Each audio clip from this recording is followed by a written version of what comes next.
Pagi itu, kota Denmark diselimuti kabut tipis, udara dingin menusuk tajam, sampai-sampai jaket tebal pun rasanya masih kurang. Tapi, udara sedingin apapun nggak menyurutkan warga kota buat tetap beraktivitas.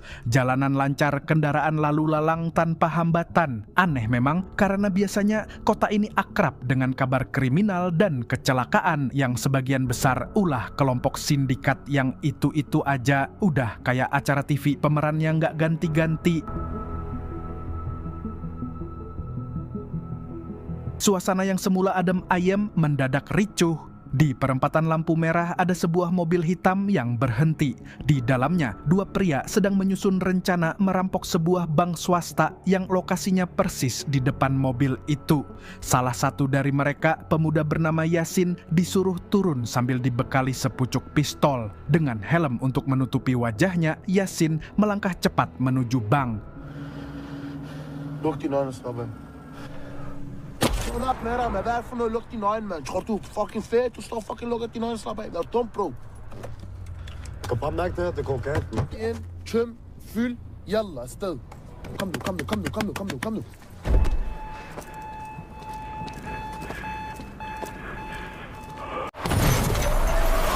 Belum sempat menyeberang, tiba-tiba ada kecelakaan mobil tepat di perempatan. Suara tabrakan itu cukup keras, langsung mengalihkan perhatian orang-orang di sekitar. Situasi itu dimanfaatkan Yasin untuk masuk ke bank tanpa hambatan. Semua orang sibuk menonton insiden di luar, tak sadar kalau ada perampokan yang lagi berjalan mulus di dalam.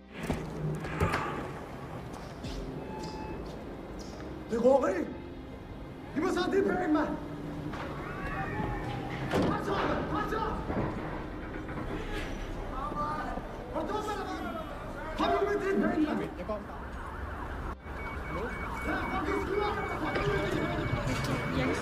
Aksinya berlangsung cepat. Begitu tas penuh uang sudah di tangan, Yasin langsung kabur pakai motor yang sudah diparkir rapi tak jauh dari situ. Tapi nasib baik rupanya lagi nggak memihak.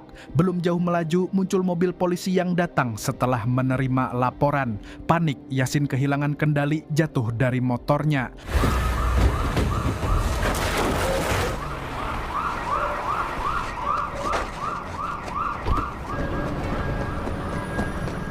Di sisi lain, kita diajak mengenal sosok lain namanya Zaid. Seorang dokter spesialis jantung, muda, sukses, dan cukup terkenal di kota itu. Selama menangani pasien, belum pernah sekalipun dia gagal. Warga kota bahkan menganggapnya seperti penyelamat, cuma bedanya dia nggak bisa terbang. Hari itu, Zaid baru saja menyelesaikan operasi jantung yang cukup rumit. Semua berjalan lancar berkat kerjasama tim medis yang selalu solid. For i dag. Godt arbejde altså. Vi ses.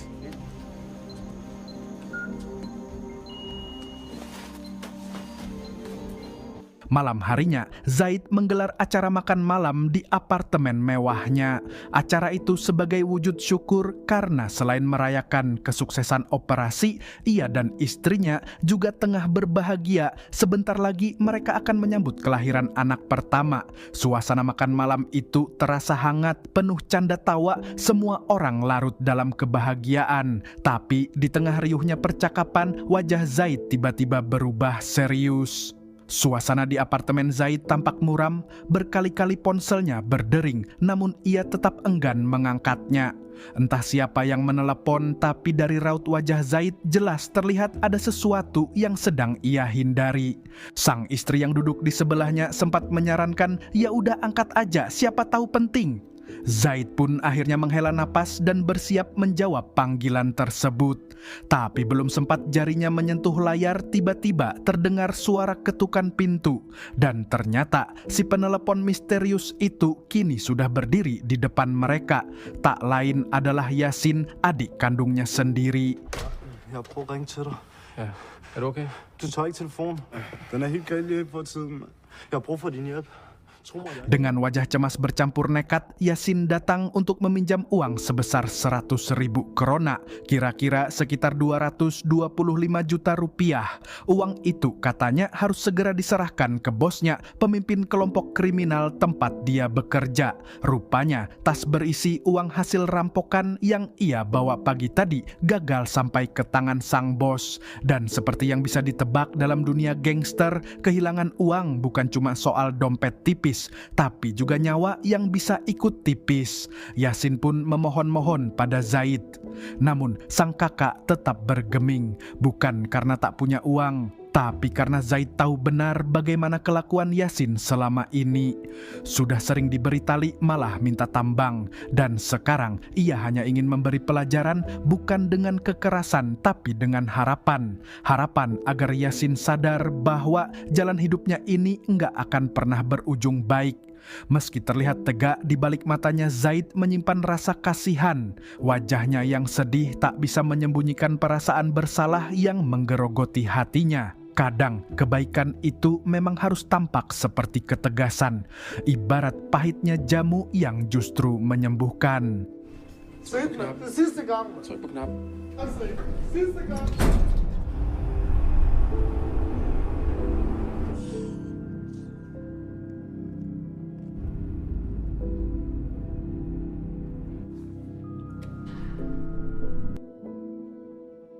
Keesokan paginya saat Zaid tengah bekerja di ruang operasi rumah sakit, seorang dokter memanggilnya.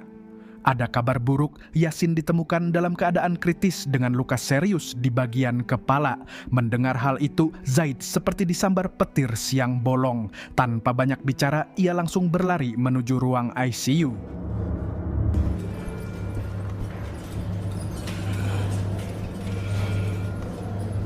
Satu jam berlalu, ia menunggu di lorong bersama ibu, ayah, dan istrinya. Hingga akhirnya dokter datang dengan wajah lesu, suaranya pelan seolah menahan beban berat. Kami sudah melakukan yang terbaik, tapi pendarahan di otaknya terlalu parah. Zaid terdiam, bibirnya gemetar. Perasaan sedih, bingung, dan penyesalan menyatu seperti awan gelap di dadanya. Dengan langkah berat, ia menyampaikan kabar itu pada keluarga. Sang ibu langsung menangis tak kuasa menyadari putra bungsunya kini telah tiada. Yani.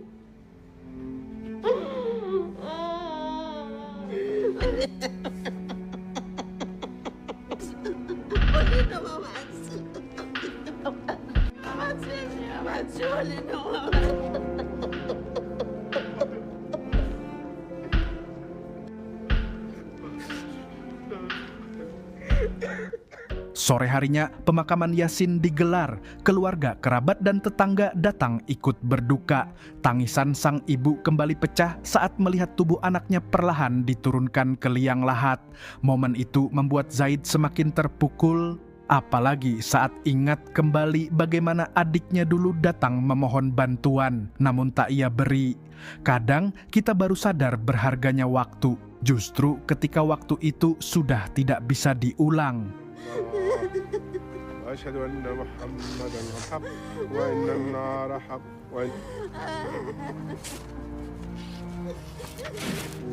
الفاتحة.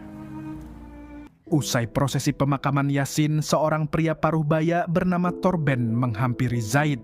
Torben ini bukan orang sembarangan, dulunya ia adalah pelatih karate pensiunan yang dikenal keras tapi berhati lembut. Ia menyampaikan belasungkawa atas kepergian Yasin dan di saat yang sama juga memberi ucapan selamat atas kehamilan Stein, istri Zaid. Dua kabar yang datang bersamaan, satu mengharukan, satu menyayatkan. Saat hendak meninggalkan area pemakaman, Zaid terlihat kesal sebab jalannya tertutup oleh beberapa pria yang memarkir mobil sembarangan tepat di tengah jalan, seolah jalan itu warisan nenek mereka. Zaid pun tak punya pilihan selain membunyikan klakson berulang kali dengan ekspresi yang menunjukkan bahwa kesabarannya hari itu tinggal seujung kuku. Keesokan harinya, Zaid mengunjungi rumah orang tuanya. Tujuannya sederhana, ingin menghibur mereka agar tidak terus tenggelam dalam kesedihan. Di ruang tamu, ia duduk di samping sang ibu yang perlahan membuka album foto lama. Kenangan masa kecil Zaid dan Yasin terpampang jelas dan sejenak membuat suasana terasa lebih hangat meski di tengah duka. Kemudian Zaid masuk ke kamar lamanya. Di dalam ia memandangi dinding tempat beberapa medali karate masih tergantung rapi. Semua itu seperti membuka pintu kenangan masa remaja saat ia masih jadi atlet yang penuh semangat sebelum hidup berubah drastis. Namun kematian Yasin yang penuh tanda tanya membuat pikirannya tak tenang. Ia pun berjalan keluar untuk menjernihkan pikiran menyusuri jalan menuju parkiran. Saat itulah ia menyadari ada seseorang yang mengikutinya dari belakang. Seorang pemuda, ternyata teman Yasin bernama Alex. Dengan raut wajah serius, Alex mengaku sengaja membuntuti Zaid karena ingin menyampaikan sesuatu yang penting. Ia mengatakan bahwa sebelum meninggal Yasin sempat bekerja pada seseorang bernama Branko, nama yang belum pernah Zaid dengar sebelumnya, tapi langsung membuat rasa penasarannya melonjak. Jeg kondolerer. Jeg hedder Alex. Jeg var Yasins ven. Hvad skete der med ham? Ja, vent lidt. Jeg ved, han arbejdede i rygerklubben ved Lund. Han arbejdede for en, der hedder Branko. Zaid. Besoknya, Zaid pun mendatangi kantor polisi. Ia ingin tahu sejauh mana penyelidikan atas kematian adiknya. Di sana, ia bertemu detektif Klaus, petugas yang menangani kasus tersebut. Sayangnya, jawaban yang diterima tak lebih dari formalitas. Belum ada perkembangan berarti. Zaid bahkan sempat menyarankan agar polisi menyelidiki aktivitas sekelompok pemuda yang sering nongkrong dekat rumah orang tuanya. Tapi Klaus menolaknya secara halus, hanya menjanjikan bahwa mereka akan berusaha maksimal. Ibarat menanam benih di tanah kering, harapan itu tetap ada tapi tak bisa tumbuh tanpa tindakan. Mistænke alle folk med mørke hud og brune øjne for al kriminalitet i Albertslund. Nej, selvfølgelig. Det er heller ikke... Nej, men det er det område, I fokuserer på. Vi holder alle muligheder åbne. Beberapa hari berlalu sejak kematian Yasin dan perlahan Zaid mulai terlihat kehilangan fokus. Bahkan sebagai dokter yang selama ini dikenal penuh dedikasi, Zaid kini mulai goyah. Emosinya labil, pikirannya sering melayang, dan itu terlihat jelas saat ia menghadiri sebuah pameran seni milik temannya, Rafil. Ketika acara berlangsung, Rafil tiba-tiba dijemput oleh seorang pria asing yang mengendarai mobil mencurigakan. Zaid yang sudah terlampau sensitif langsung menaruh curiga, dan tanpa pikir panjang ia sempat meluapkan emosinya, bahkan sampai mendorong Rafil saat mencoba bertanya. Du skal ikke stå herude. Det er ikke godt for dig. Kom nu ind. Undskyld. Sorry. Gå ind til dine gæster. Hey. Momen itu seperti menunjukkan bahwa kesedihan dan tekanan yang ia pendam mulai meledak sedikit demi sedikit. Keesokan harinya, Zaid kembali mendatangi rumah orang tuanya. Niatnya sederhana, menyambung silaturahmi sekaligus mencari titik terang. Namun, yang terjadi justru sebaliknya. Ia terlibat adu argumen dengan sang ayah. Sang ayah marah besar. Ia tak sepakat dengan keputusan Zaid yang menyerahkan penyelidikan kematian Yasin sepenuhnya kepada pihak kepolisian Denmark. Baginya, sebagai imigran dari Irak, mereka hanyalah debu di mata hukum negeri itu, tidak dianggap, tidak diprioritaskan. Kalau kita sendiri nggak bela keluarga kita, siapa lagi? Bentaknya penuh emosi, dan kemarahan itu seperti tumpahan luka yang belum sembuh. Kematian Yasin masih terlalu segar dan Zaid dijadikan sasaran pelampiasan. Zaid hanya terdiam. Rasa bersalah, kecewa, dan sedih tumpang tindih. Ia merasa seperti di pojokan di rumah sendiri, dan saat emosi mulai tak bisa dibendung, ia memilih pergi. Tanpa banyak kata, ia masuk ke kamar mendiang Yasin. Di sana, ia membongkar lemari dan laci, mencari sesuatu yang bisa menjadi petunjuk. Setelah mengacak-ngacak tumpukan pakaian, ia menemukan sebuah ponsel tua diduga milik Yasin. Tak hanya itu, sang ibu juga menemukan sepucuk pistol yang disembunyikan dalam kotak kecil di sudut ruangan. Tanpa membuang waktu, Zaid kembali mendatangi kantor polisi, tapi lagi-lagi harapannya dipatahkan. Detektif Klaus hanya memberikan jawaban klise yang muter-muter seperti politisi menjelang pemilu. Tidak ada kejelasan, tidak ada hasil nyata. Yang lebih menyakitkan, Klaus bahkan sempat melontarkan pernyataan yang menyudutkan. Ia menyebut bahwa Yasin memang dikenal sebagai pelaku kriminal, seolah-olah kematiannya adalah satu masalah yang sudah otomatis beres. Zaid hanya bisa terdiam. Kadang, keadilan di mata hukum bisa jadi seperti bayangan. Selalu ada, tapi tak pernah bisa digenggam. Skal du se her. Normalt vi ikke gør det her. Men det har du vist brug for at se. Hvornår fanden lærer I at få styr på jeres børn? Så I ikke ender som kriminelle alle sammen. Han var en 20-årig mand, og han var bundkriminel. Han kunne gå overholde loven.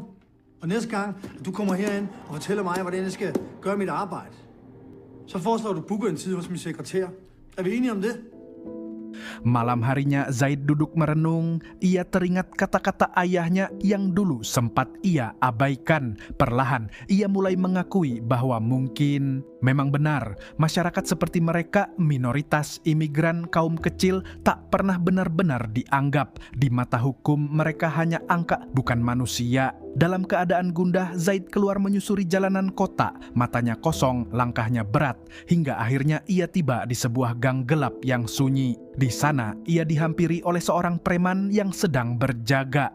Tanpa basa-basi, Zaid langsung meminta agar dirinya dipertemukan dengan Branko. Tanpa banyak tanya, si preman mengangguk dan memandu Zaid menuruni tangga sempit menuju ruangan bawah tanah.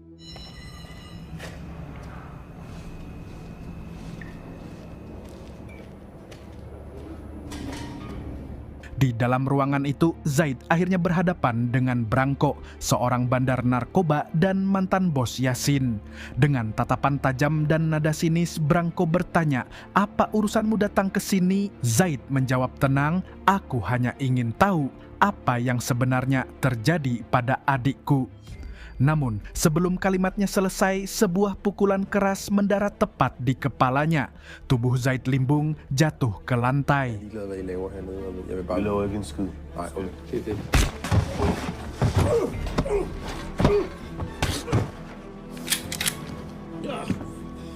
Di tengah ancaman senjata yang diarahkan padanya, Zaid dipaksa untuk angkat kaki.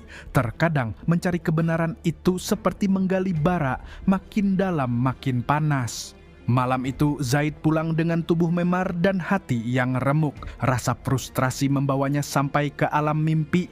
Ia melihat Yasin diseret oleh sebuah mobil tak berdaya. Sebuah mimpi buruk yang terasa terlalu nyata. Pagi harinya Zaid terbangun dalam kondisi kacau. Wajahnya pucat, matanya sayu. Stein, istrinya, melihat perubahan itu. Ia tahu suaminya sedang tidak baik-baik saja. Dengan lembut Stein berkata, "Sayang, mungkin sudah saatnya kamu serahkan ini ke polisi. Jangan kamu tanggung semua sendiri." Zaid terdiam seperti menelan kenyataan pahit yang selama ini ia coba hindari.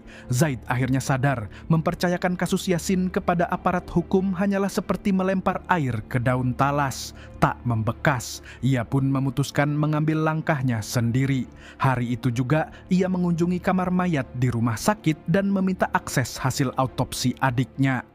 Berkat bantuan salah satu petugas, Zaid berhasil mendapatkan beberapa foto kondisi jasad Yasin dan apa yang dilihatnya membuat darahnya mendidih.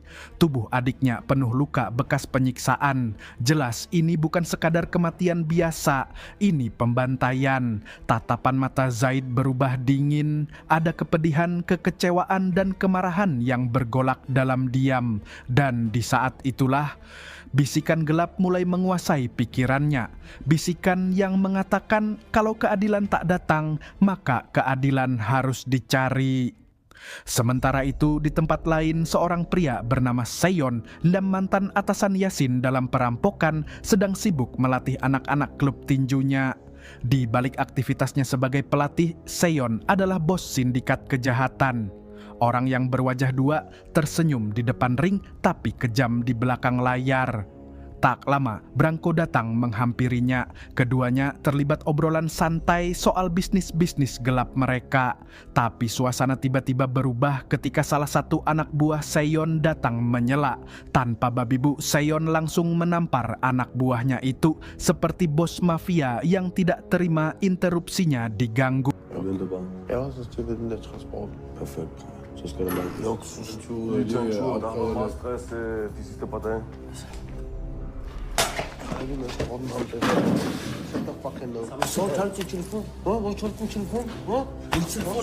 Dari situ, jelas terlihat Seyon adalah tipe orang yang tak kenal belas kasihan. Gagal sedikit, nyawa bisa jadi taruhan. Dan itulah yang mungkin dialami Yasin. Menjadi tumbal kegagalan dalam operasi perampokan. Di sisi lain, Zaid pergi ke sebuah bengkel tua milik Torben, pelatih karate lamanya. Di masa lalu, Torbenlah yang membentuk Zaid menjadi atlet. Kini, Zaid datang bukan untuk nostalgia, tapi untuk meminta satu hal, dilatih kembali. Torben sempat bingung, bahkan menolak. "Kau bukan anak-anak lagi, Zaid," katanya. Tapi saat Zaid menjelaskan alasan dan ketidakadilan yang tengah ia hadapi, wajah Torben berubah.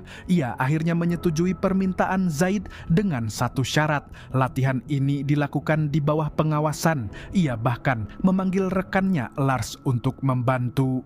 Sejak hari itu, Zaid berlatih keras. Tubuhnya berkeringat, pukulan dan tendangannya terus diasah. Di tengah sesi latihan, ia tanpa sengaja kembali bertemu Alex, pemuda santun yang sebelumnya memberinya informasi tentang Yasin. Setelah mengobrol, Zaid mengundang Alex ke rumahnya. Ia memperkenalkan Alex kepada Stin, sang istri, dan mereka pun makan malam bersama. Hubungan mereka makin akrab. Alex pun mulai terbuka. Ia membongkar siapa sebenarnya Seyon, bos besar yang berperan dalam kematian Yasin. Ia bahkan memberitahu bahwa besok malam Seyon akan menghadiri acara demonstrasi tarung bebas.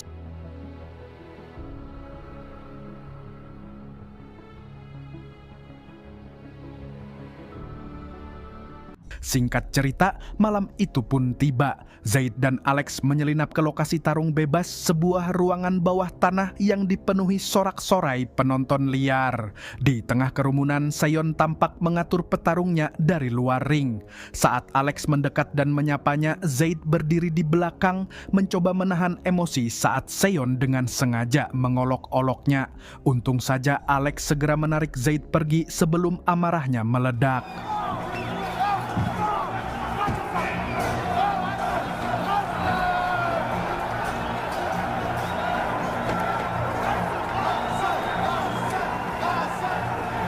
Keesokan paginya, Zaid datang terlambat menemani Stein kontrol kandungan. Dokter menyampaikan bahwa ada sedikit masalah pada posisi janin dan menyarankan kelahiran cesar. Stein tetap tenang namun terlihat kecewa. Ia tahu apa yang sedang dipersiapkan suaminya, dan itu bukan hal yang sederhana, apalagi kalau menyangkut nyawa.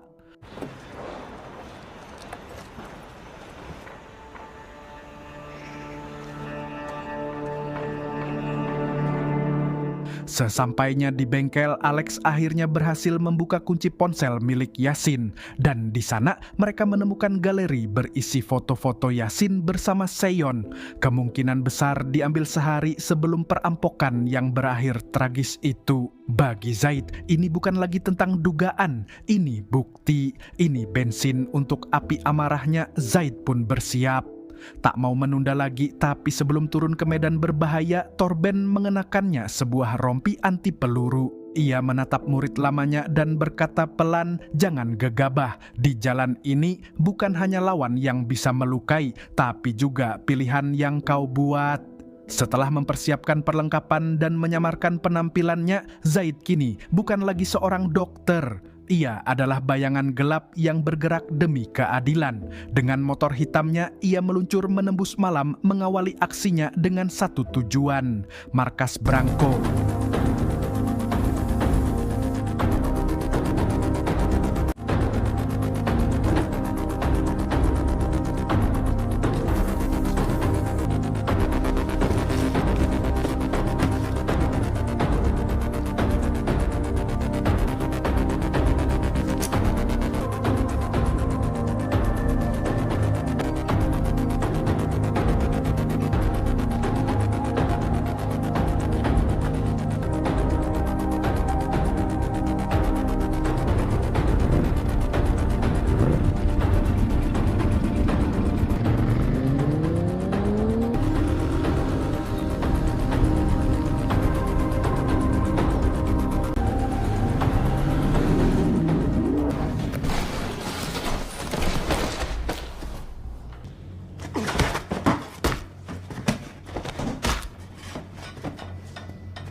Tak butuh waktu lama, beberapa anak buah Branko yang berjaga tumbang satu persatu. Gerakan Zaid cepat, terlatih, dan tanpa ampun. Setelah mengamankan area, ia memungut sejumlah barang haram di atas meja, narkoba, uang kotor, catatan transaksi. Tanpa ragu, semua itu ia bakar. Seolah berkata, ini baru pembuka.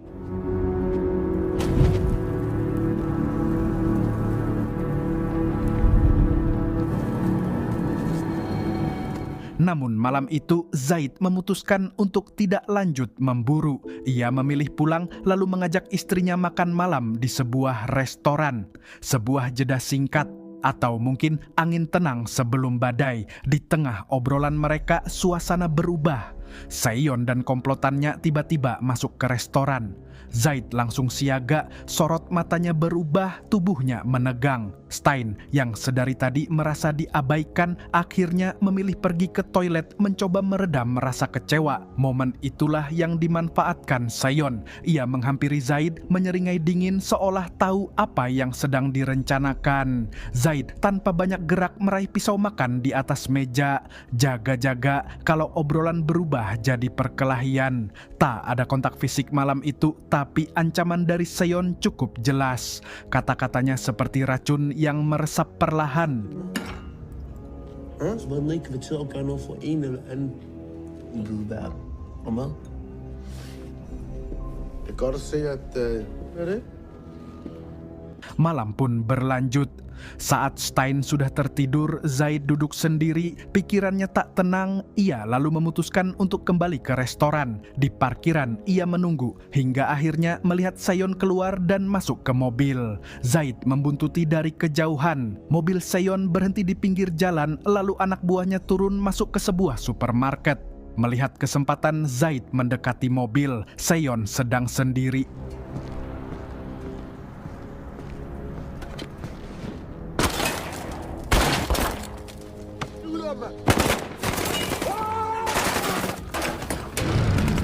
Tapi sayang, aksi yang direncanakan dengan hati-hati itu gagal. Seon berhasil lolos dan kemarahan pun meledak. Keesokan harinya, Seon mengumpulkan seluruh anak buahnya. Ia marah besar. Baginya, ini bukan hanya soal serangan, ini soal pengkhianatan. Ia mencurigai ada tikus dalam kelompoknya. Semua orang diperiksa, tatapan mencurigai satu sama lain dan suasana berubah tegang. Sementara itu, Zaid kembali ke rumah sakit tempat ia bekerja. Tapi kali ini bukan untuk menyelamatkan pasien, melainkan dirinya sendiri. Ia masuk ke apotek dan menyuntikkan epinefrin langsung ke tubuhnya. Obat yang meningkatkan detak jantung dan sirkulasi darah, seolah tubuhnya sedang dipaksa siaga penuh untuk perang yang akan datang. Di sisi lain, di markas Seon, emosi meledak. Joan, salah satu anak buahnya, tersinggung karena merasa dituduh. Pertengkaran pun pecah di antara mereka, dan saat mereka masih sibuk berdebat,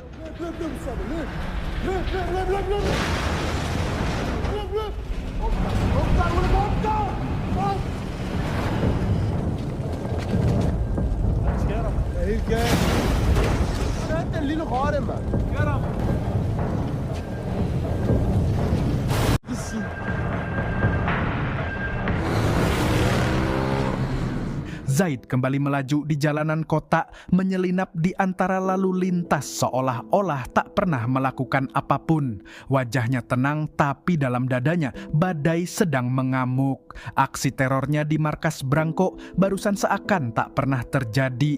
Ia langsung menuju rumah sakit. Sebagai dokter, panggilan tugas tetap panggilan suci. Tapi betapa terkejutnya ia ketika mengetahui pasien yang akan ia tangani adalah salah satu anak buah Branko yang sebelumnya ia hajar habis-habisan. Dunia memang lucu, kadang orang yang kau buat babak belur akhirnya malah terbaring di meja operasi milikmu. Selesai operasi, Zaid menyuntikkan lagi epinefrin ke tubuhnya. Sebuah dorongan tenaga buatan, seolah darah dan amarah saja belum cukup. Di tengah itu, ia menerima panggilan dari sang ibu yang memintanya datang ke rumah. Ibu hanya ingin ditemani. Barangkali firasat seorang ibu tak pernah salah, namun sebelum ke rumah orang tuanya, Zaid memutuskan mampir dulu ke apartemen. Ia ingin berpamitan pada Stein, istrinya, tapi takdir punya kejutan lain. Saat melewati sebuah gang sempit, ia diadang sekelompok pemuda yang sok jagoan. Mereka memaksa Zaid menyerahkan uang. Sialnya, mereka tidak tahu siapa yang sedang mereka hadapi. Zaid dalam kondisi emosi tak stabil, adrenalin menggelegak dan moral sudah tipis, langsung meledak. Tanpa sepatah kata pun, ia mengamuk.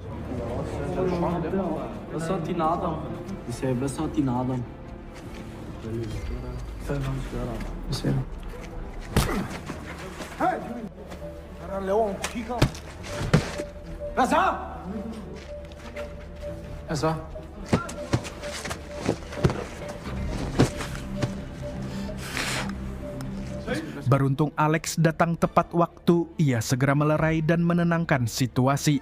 Ia tahu benar Zaid saat itu seperti bom waktu, tinggal tunggu detik ledaknya. Sesampainya di apartemen, Stein sudah menunggu. Wajahnya lelah, matanya sembab. Ia menatap suaminya seperti sedang melihat seseorang yang makin hari makin menjauh dari akal sehat. Stein tak tahan lagi, ia menangis dan berkata, "Apa kamu pikir nyawamu tak berharga? Kamu akan jadi ayah, Zaid." Tapi Zaid yang sudah terlalu jauh berjalan di jalan balas dendam hanya diam. Ia tahu Stein benar, tapi dendam membuat telinganya tuli. Dan seperti tak cukup kekacauan hari itu, telepon dari Alex kembali masuk. Zaid segera meluncur ke lokasi. Di sana ia mendapati sahabat barunya itu tergeletak babak belur. Rupanya Alex baru saja dihajar oleh Seyon dan anak buahnya. Dengan napas terburu, Zaid memberikan pertolongan darurat lalu memanggil ambulans. Alex, besikti. Ja,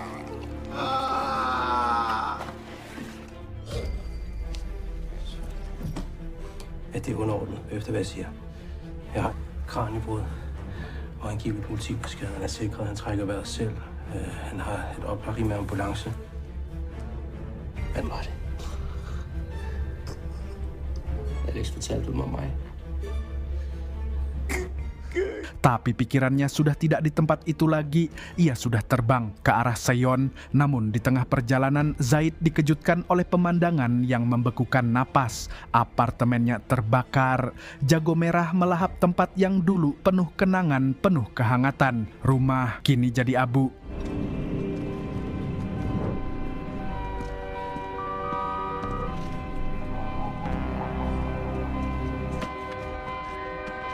Di waktu yang hampir bersamaan, Seyon dan anak buahnya menyatroni bengkel milik Torben. Tanpa ampun, mereka menghajar sang pelatih tua hingga babak belur, mengikatnya di kursi, lalu menyiram tubuhnya dengan bensin. Torben memohon, tapi Seyon, ibarat manusia tanpa hati, hanya tersenyum dingin, lalu menjatuhkan rokok ke tubuh yang basah oleh bensin. Dan dalam sekejap,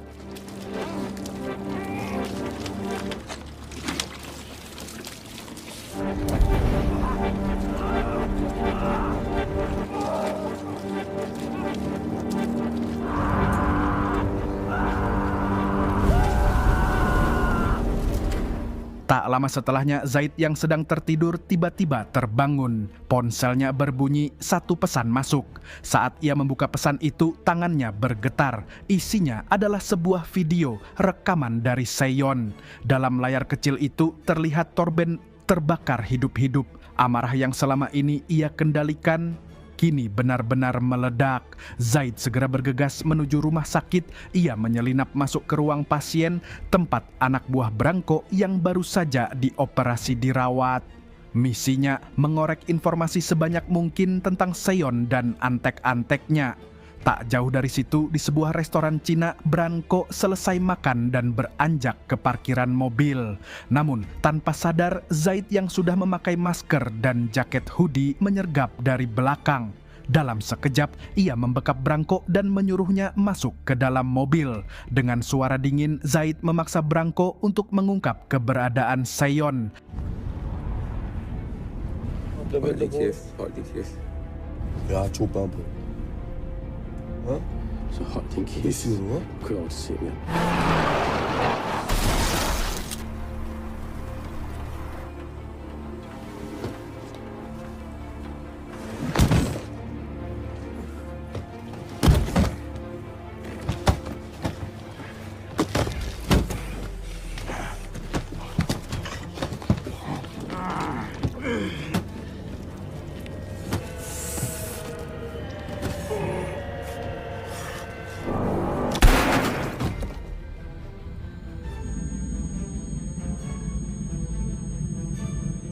Tapi waktu tak berpihak pada Branko, nafasnya terhenti, nyawanya melayang. Setelah memastikan Branko tewas, Zaid menggeledah jasadnya. Ia menemukan ponsel Branko dan segera mengirim pesan ke seseorang.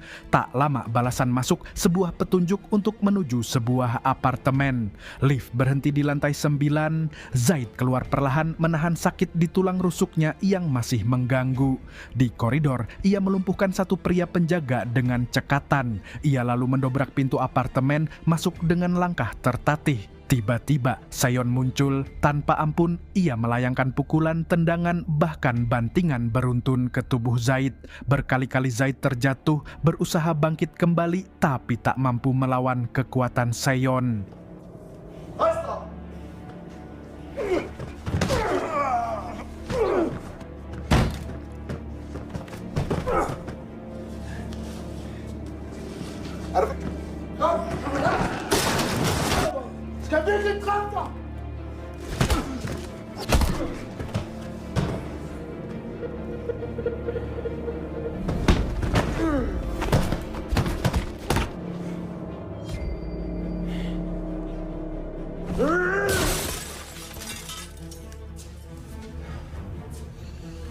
Namun, ingatan akan Yasin, sang adik yang gugur, dan Torben yang menjadi korban kekejaman Seon menguatkan semangatnya.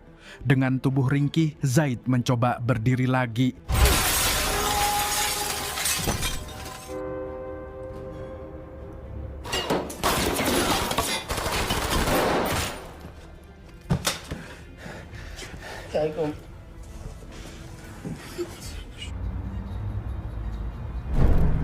Kan du høre mig, Anton?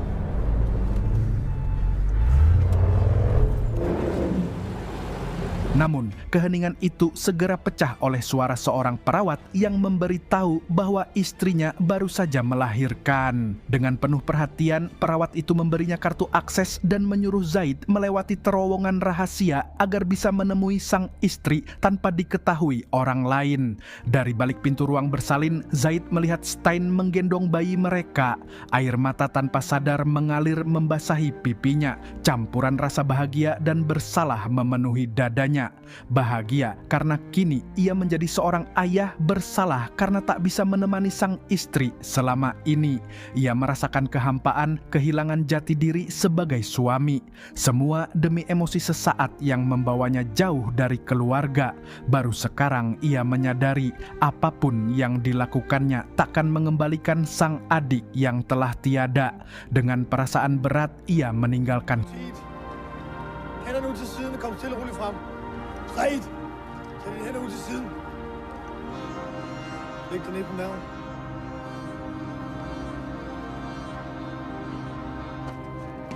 Tag det stille og roligt.